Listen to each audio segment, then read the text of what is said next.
Hey everybody, it's Kent Davis, Panama Equity Real Estate, and today we are going toe-to-toe, Portugal versus Panama.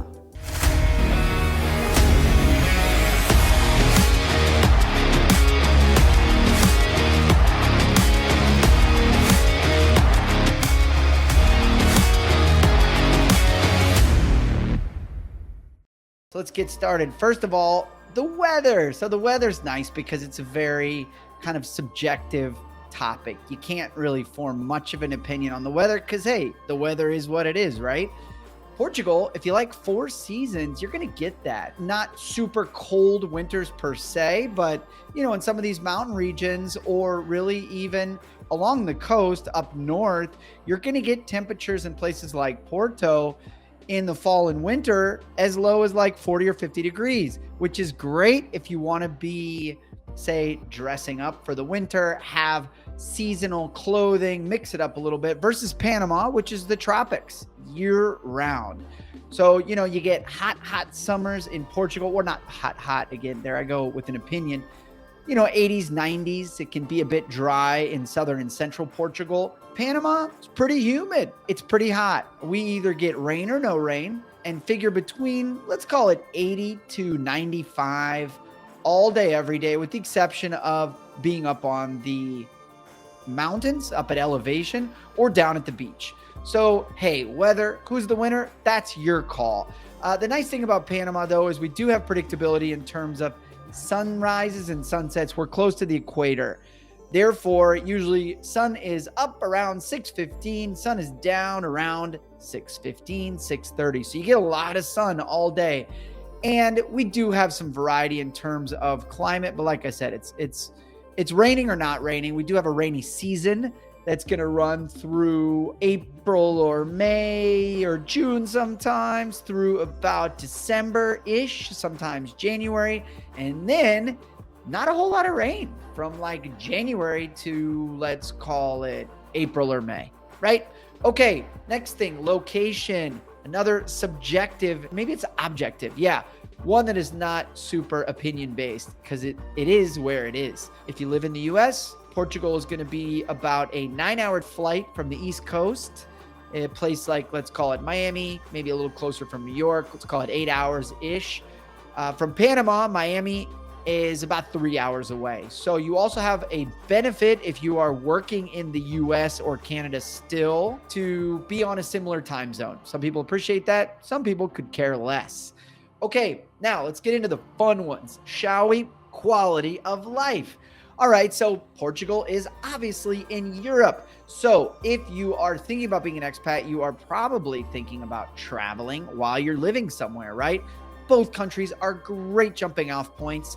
So 2 hours from a place like Lisbon, you can be in Paris, you could be in Madrid, you can be in Morocco. And little secret, flights are so cheap in Europe. You can also do, obviously, the train.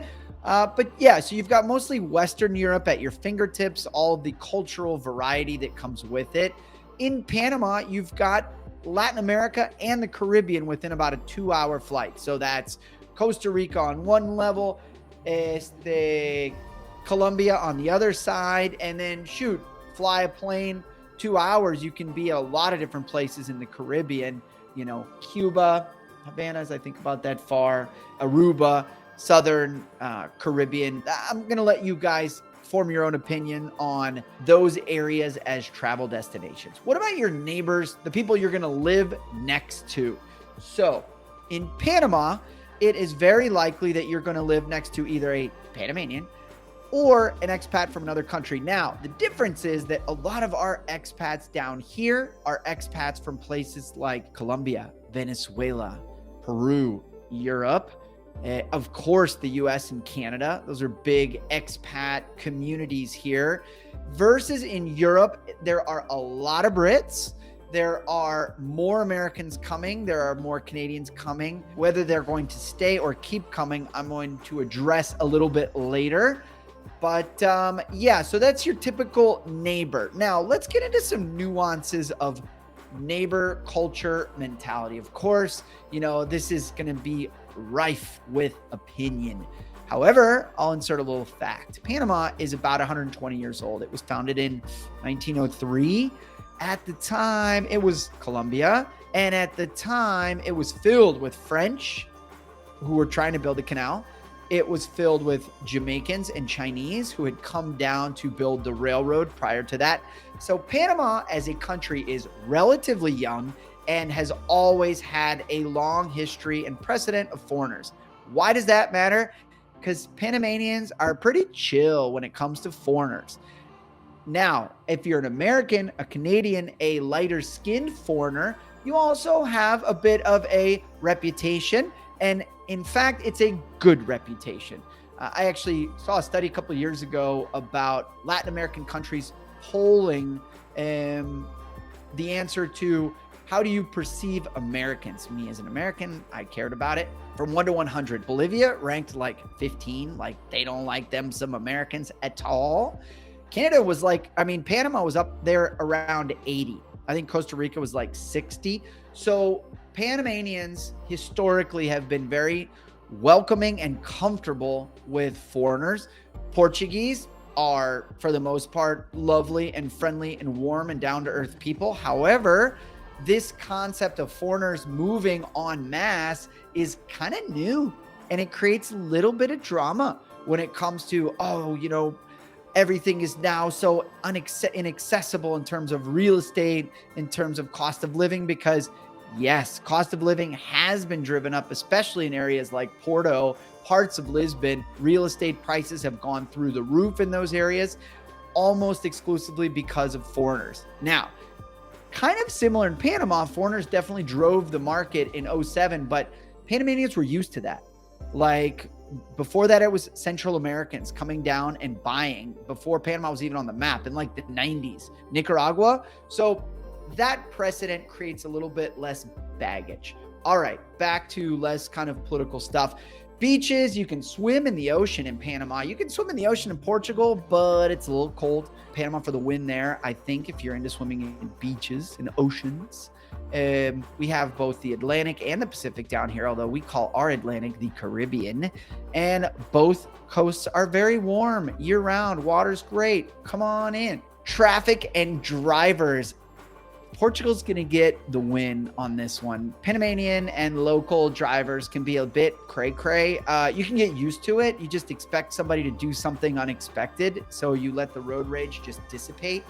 That said, Portugal tends to have more infrastructure, so bigger roads, more trains, mass transit. The great news is that is coming to Panama. We just got our first metro line, 2015-ish.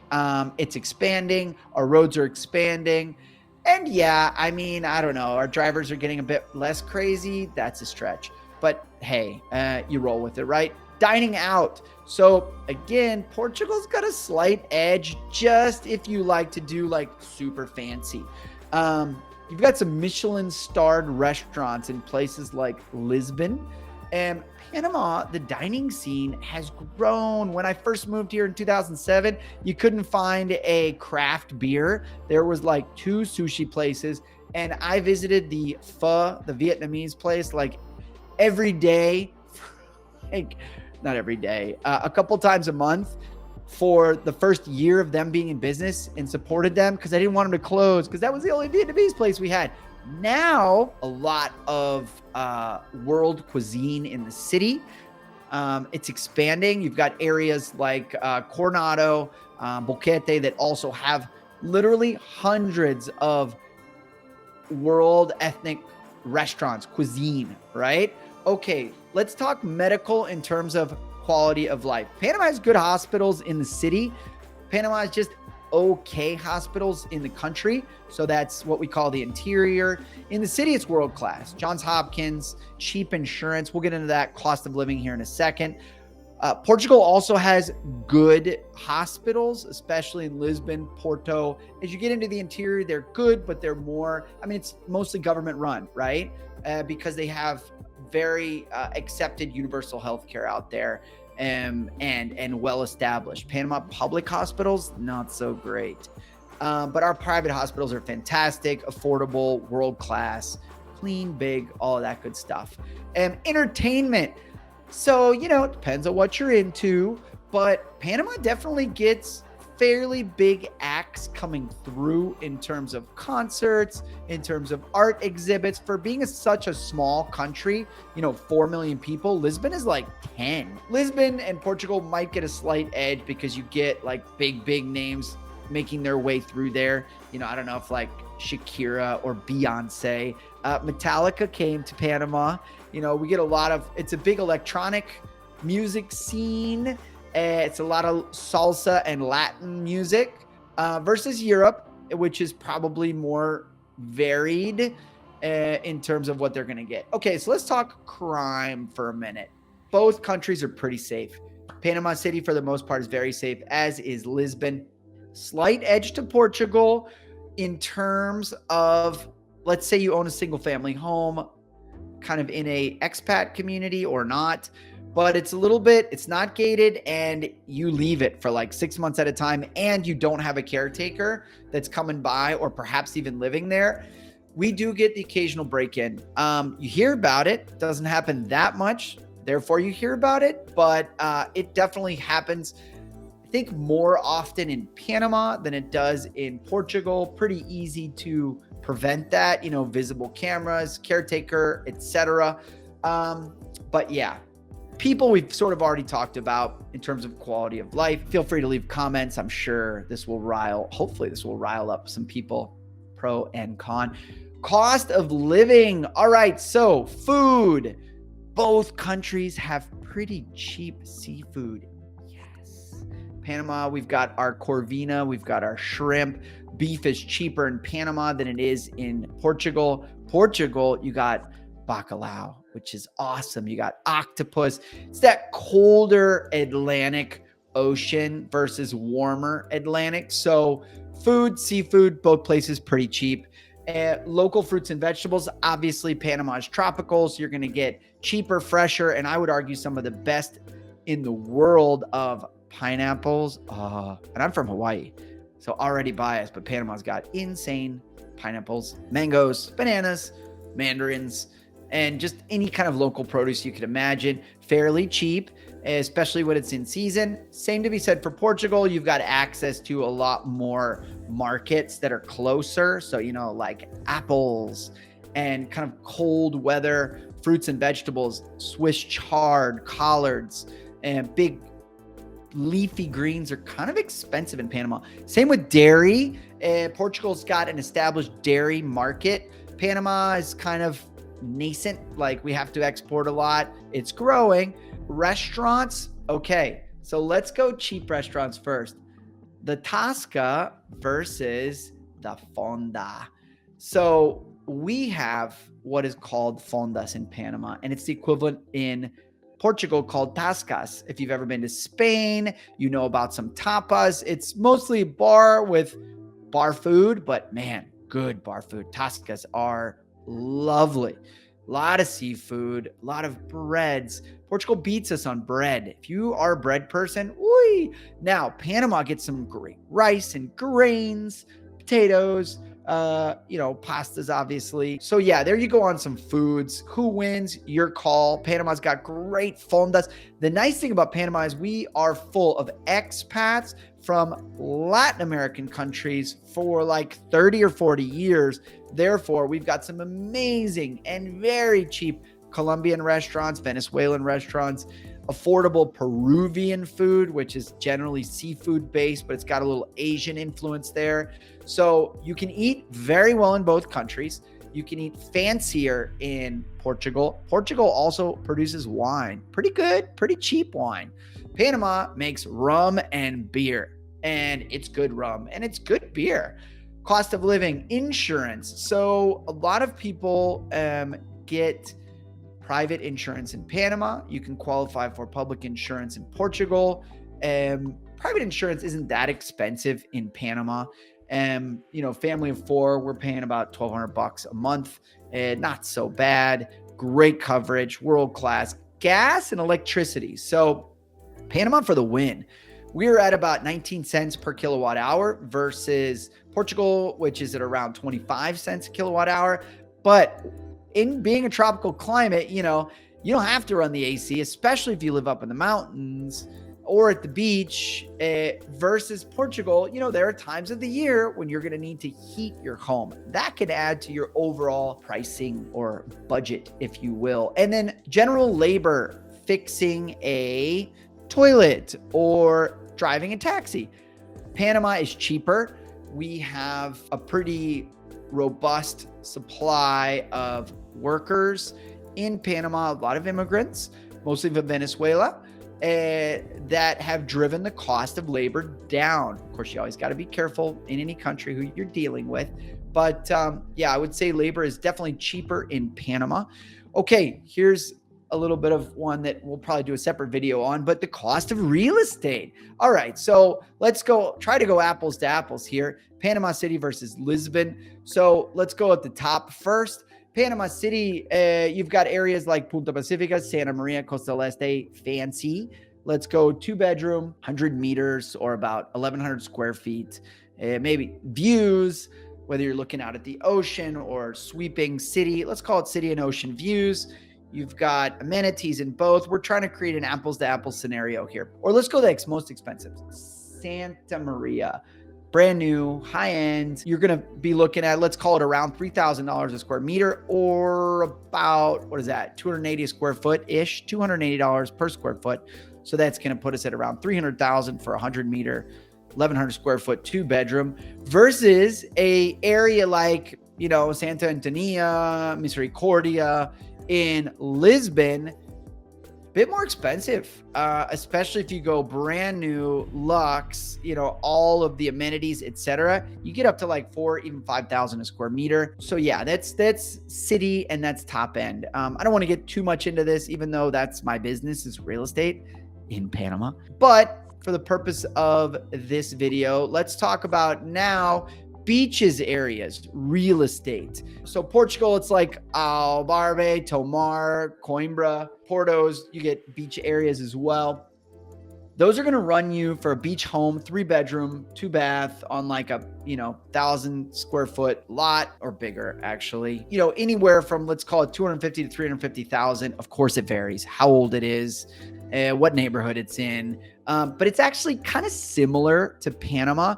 Panama, the property taxes are very low, in some cases exonerated. So maybe your holding costs are going to be a bit cheaper, but for the most part, rents and property sales prices are kind of sort of similar in the beaches areas. Again, it all depends. That's a whole nother video.